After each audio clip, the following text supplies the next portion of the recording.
ہمارے جتنے بھی کام ہیں یہ اللہ کے حکم کو اور حضور کی طریقوں کے مطابق اپنی زندگیوں کو لگائے گا، اور جب اپنی زندگی حضور کے مطابق نہیں گزارے گا تو مسجد میں بیٹھا پھر بھی کوئی دنیا کر رہا ہے۔ اس لیے نماز جیسی بڑی عبادت ہے، اگر اس نے حضور کے مطابق نہیں کی ہے تو اس کا مطلب یہ ہے کہ اس نے اپنی خواہش پر کی۔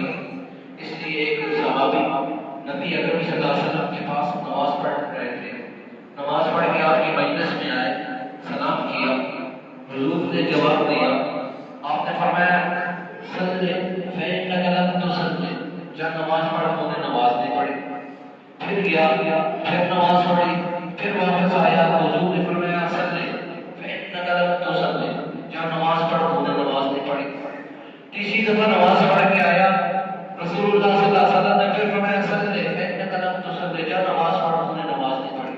کہتے کہ یا رسول اللہ جیسے مجھے آتی تھی میں نے پڑھ دی، اب آپ مجھے بتائیں کہ کیسے نماز پڑھو۔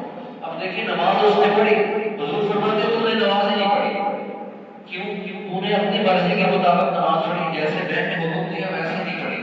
تو یہاں سے معلوم ہوا نماز بھی حضور والی، حج بھی حضور والا، قرآن بھی حضور والا، اور زندگی کے سارے شعبے حضور والے، پھر تو عبادت ہوگی۔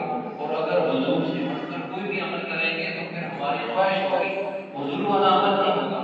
اور رسول اللہ صلی اللہ علیہ وسلم نے صحابی کو فرمایا تم نے نماز ایسے پڑھنی ہے، رکوع ایسے کرنا ہے، سجدہ ایسے کرنا ہے، قیام ایسے کرنا ہے، اور پورے اعمال کو اس طرح کرنا ہے۔ اس لیے آج کل ہمارے یہاں بہت سارے لوگ یہ ایسی غفلت کرتے ہیں کہ نہیں کرتے۔ اب امام صاحب رکوع میں ہیں، آتے ہیں اور اللہ اکبر کہتے ہیں رکوع میں چلے جاتے ہیں۔